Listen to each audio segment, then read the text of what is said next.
Hey Ringside crew, welcome to the internationally known Dudes at Ringside podcast. And now here's your host, Joe Panther III. Hey, hello there, wrestling fans, and welcome to another episode of the internationally known Dudes at Ringside podcast. With this being the 4-year anniversary of this illustrious podcast. Why not? I was looking through my old books and I had to dust off a few of them that I couldn't barely see. And I found this one page of this young lady that came on, and I was just like enthralled on how excited she was on to come on before. And I flipped the page, and something about it told me to come back and visit it. So I messaged her, and she got back to me immediately. Let's give a warm Dudes at Ringside return for her part 2. Alice, welcome back to Dudes at Ringside. Welcome. Hey, thanks for having me. Awesome. So, what have you been up to since the last time we were in the studios?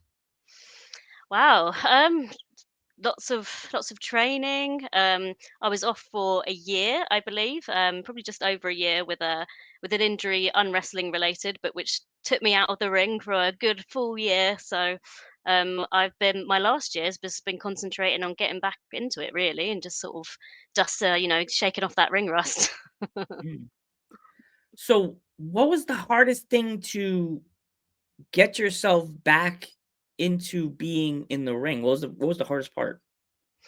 I think the hardest part was maybe that feeling that everyone else has improved so much and then you've just kind of let yourself kind of get behind, or maybe just sort of the feeling that you're never going to pick it back up again, or something, or just fitting it into your life, because wrestling isn't something you can half do very well. I did try and half do it, and half doing doesn't really work. You're either kind of in or out. So so I think that's probably the hard thing, is just really having to jump straight in and kind of let those anxieties sit by the side. Yeah. So, like, did you ever get any thoughts in your head that you're like, okay, this is possibly like the end of my wrestling career, or did you know there was a light outside the tunnel for you? Yeah, I wasn't sure really. And also was the sort of feeling of, oh, am I going to want to come back after a year? When things have moved on, will I think, oh, why am I jumping into the ring and putting myself in danger anyway? But as soon as I jumped back in for that first training session, that was it again. Mm. Did you know? Did you have the same training school, or did you think of you wanted to go to a different training school when you came back? No, I went back to the same training school, so I train at Quality Wrestling, which is the south of England. And yeah, it was never in my mind to go anywhere different. Really, I was quite happy to jump back into where I was before and get back into it. There's a cool few ones out there. There's lots of different really fun places to train by the looks of things, but that one has always worked for me. So Awesome. Since you're back in the ring, is there any female wrestlers that you've been eyeballing that you've been dying to work with? That's a good question. So I was, yeah, very lucky sort of recently, because I got to work with a few of the wrestlers that I've been dying to work with, which was the Duchess, who I was very very happy to have my first match with a couple of months ago, and getting to work with Kiara as well, which was great. Previous guest of yours. So yeah, that was two off my bucket list already, just over the past couple of months. So that was very exciting for me. Little old Kiara Powerhouses. helped me close out season 3 of Dudes at Ringside, even though my computer's mechanisms and everything in my system, I had to reset everything to say 3, 3. Even though the whole episode I was saying 4. I was just like 4 years, 4 years, 4 years, but it was really 3, and I'm like, you really screwed that one up, Joe. Oh, Yeah, I kind of screwed that one up. But you know what? No one will know. Oh, no, people it's watching. just you. You'll be the perfectionist with this. Yeah, I have been for 4 years. The promoter, the writer.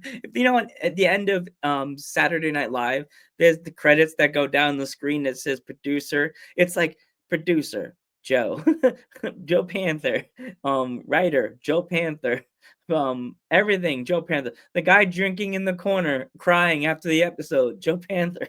Well, Like that's it, isn't it? It's the same thing as, if you no matter what you're doing, it's quite hard to half do something, isn't it? If you're going to do it, you got to go all in. biggest critic, Joe Panther, like against myself. I'm sure a lot of wrestlers would say the same things about themselves too. It's something that you have something for now 4 years. So when you first came on the podcast, like Mm. I know most wrestlers are like so down. Did you have to research this podcast before you came on it, or did you know after watching an episode? I'm just was just quite happy to go along and see what it would be like. Really, I mean, I had a quick look and I thought, oh, looks like fun. I'll just do it. I just didn't overthink it. I just think, you get an opportunity to do something, hone your skills, practice talking in front of people. Then it's good to take those opportunities and get better. So I Yeah. thought, well, seems like a good thing to do, and I could see that you were friendly and enthusiastic about what you're doing. So that's the most important thing. Yeah. So when you came back to the ring, did you like think about getting new gear? Because I saw your gear. Is it Oh anything new, yeah. anything different about it?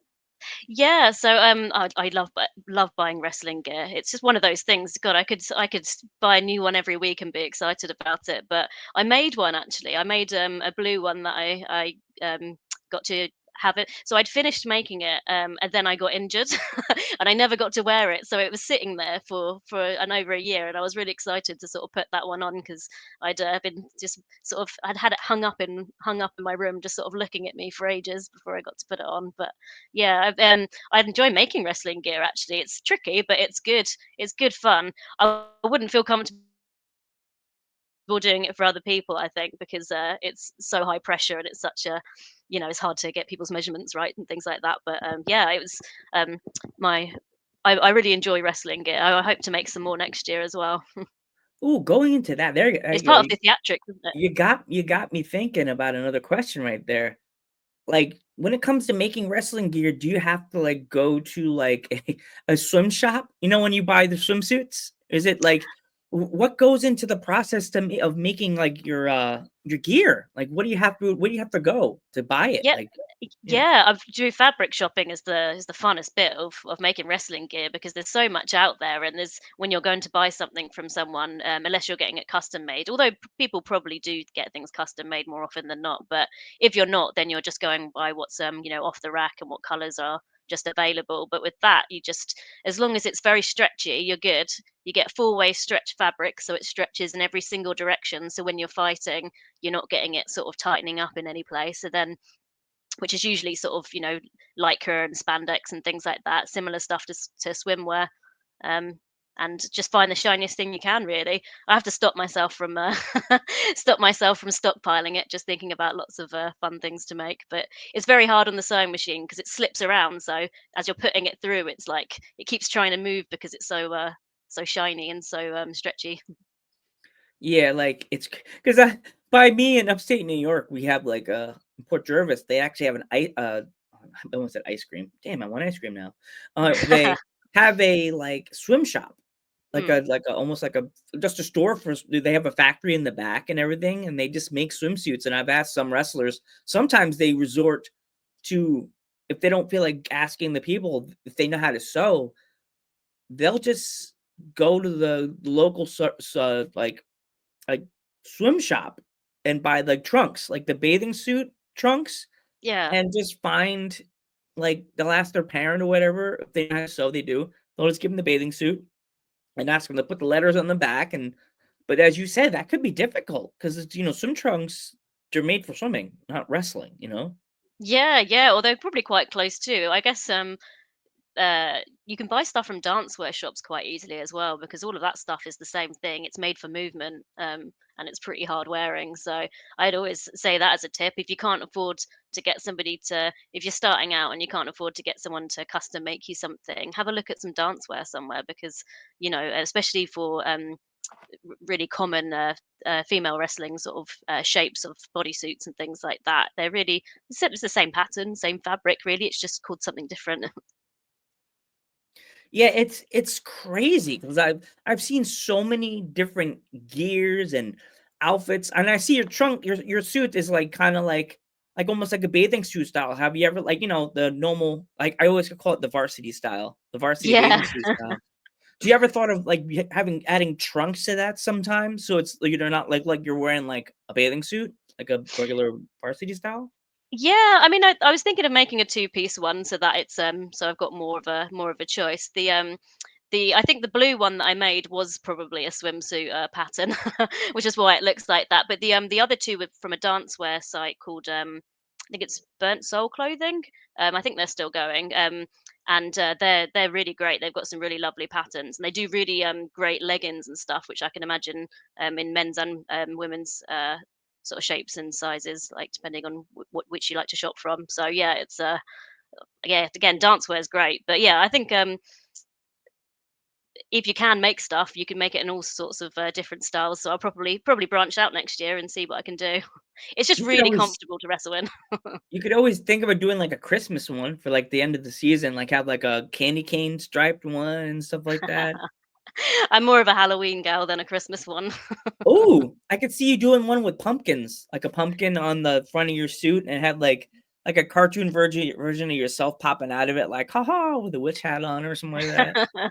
Or maybe next year when it comes around again.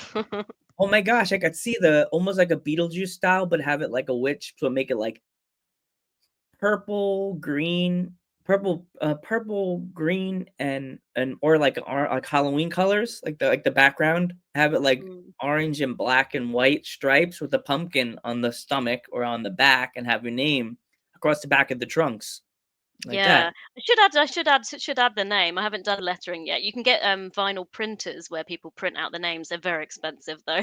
I Yeah, imagine it'd probably be a bit more handmade looking, sort of cut out and sewed on. Hope no one notices. yeah. So those wrestling makers, they're really smart people. They're very very talented at what they do. All of those I'm sort of hoping the ones that you fans don't see out notice there. those little blood tricklets on the letter because you're like, ow, like you caught your finger.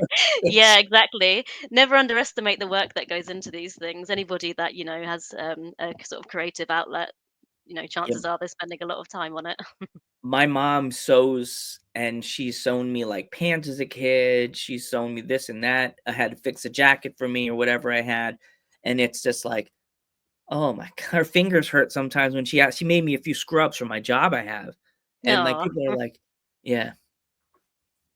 Yeah. Um, so let's talk about like some of your shows. Do you have any shows you want to talk about? The shows I've done, shows I'm planning to do. What are you thinking? Yeah, like shows that you have done with from last year, from like 2024.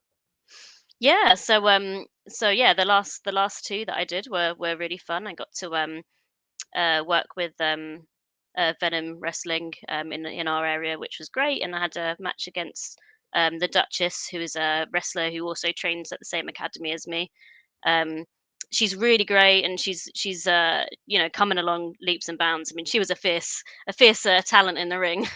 She dominated over me as well. I mean, I'm very very short, if you can't tell in the videos and pictures and things. And yeah, it looked like quite impressive. We got to wrestle in a six-sided ring, which was Ooh, really really interesting to do. Had never wrestled in one before until you know curtains up and you're out. So I had one moment TNA there. put your heart out. I guess you felt Yeah, like now you know how the TNA wrestlers all felt with that ring. Like, yeah. I mean, in some respects, like it's really good because it forces you to stay quite central, which is great for the audience because everyone can see what you're doing, and you're able to get lots of space for what you need to do.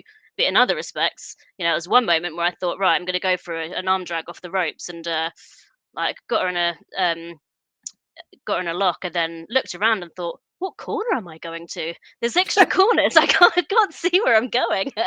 It was had to move very quickly and think very quickly on my feet. So yeah, it was a great experience. It was really interesting, and she was really great to work with as well. I'm sure she'll be doing lots of interesting things next year as well.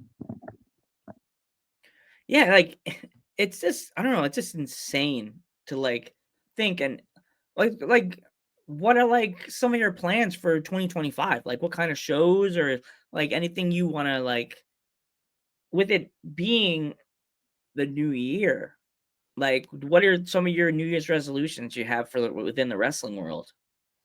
Yeah, I think just to keep trying to go with the live shows. I've got this temptation just to stay in training forever really and keep going to the academies and just sort of having fun and because that's what I'm in it for. I really, it's fun to me. So I can sit in my comfort zone quite a lot, but I think really trying to get out there and get used to being in front of people more is an important aim. So, I'm lucky to have some shows booked with BEW, the same promotion that Kiara works for as well, one of the ones that she does. So yeah, be excited to be on some more of their shows next year. So that should be good and really get myself out there and traveling a bit further afield. I say further Awesome. afield in the UK. Yeah. Um, Before we go, if my fans want to pick up any merch of yours, where if you have any, where can they find it? I don't, maybe that should be something on my on my agenda next year. Get some merch. If I'm doing Hmm. more shows, I should get some merch. Maybe I'll design a t-shirt. I've done some t-shirt designs before as well, actually. So that would be a fun thing to do. If my fans want to follow you on social media, how can they find you? On Instagram, so if you type in Alice Azam, chances are that'll be the first or the second one that comes up. So you should find me on there, and that's where I would use the socials that I would use to kind of promote events and reshare anything of interest. And also this awesome podcast that just aired today. So it's Well, good. exactly. Yes. Alice, I want to thank you so much for coming on the podcast, coming back and help me celebrate 4 years of this illustrious fun event. Please Yeah, tell and your wrestling. Yeah, well awesome. done for your achievement as well. 4 years is good going, man. Like that's great, and looks like you've had loads of guests in that time as well. So Yep. It's something to do something that you think, oh, no one's gonna care. And then all these wrestlers, Kiara, pretty much the first two women that I would have to thank if I ever did like a press conference would be first and foremost, I would have to thank Foxy from America, the manager, mm, and Kiara. Everybody else say thank you, promotions, everybody, PPW, NYWC. But first and foremost, thank it NYWC for helping me like know and like love this business, love the independent wrestling scene as a whole. But Foxy, thank you for taking the opportunity to come on the podcast and be our first guest to open the first door. I let the American wrestlers come in and look, what's this podcast world? What's this? But then Kiara, she opened a whole different door. It wasn't even a door. She felt like she opened a giant elevator shaft because Kiara. It wouldn't be a door. It'd be like an elevator, ding, coming from the top floor because she's Kiara. Of course, she's the rich girl. Like she opened a giant elevator that of it course, like that she's the opened. posh princess after all. Yeah, she opened an elevator that opened a door that opened everything. But in my head, it was a door that we did not realize it was there the whole time, and it was covered by a shelf, kind of like Harry Potter style, that we heard knocking, didn't know where it came from, and we finally moved that shelf, and there's the UK door, and then we're like, "Hello?" And there she is, going, "Been here for a while. Why haven't you answered the door? We didn't even know you were here." But it's just amazing to get so much rich talent from across the pond that it's hard to explain when people ask me, why do you do this for these people? Because I know you guys sometimes don't get the credit you guys deserve from the UK. And that's why I also do this to help everybody in a little way. Like a little way, I know when I see you guys doing good things, it makes me feel like the Grinch's heart grew like 5 more feet. I'm like, this is great. You know what I mean? But Alice, I want to thank you so much for coming back on the podcast. Please Thanks tell for your having me. wrestling friends, if you haven't had a chance, give her a follow on all her social medias you can. Don't forget to like this video, share, and tell your friends. I am Joe Panther III. I'm Alice Azam. And we will catch you in the next one. Take care.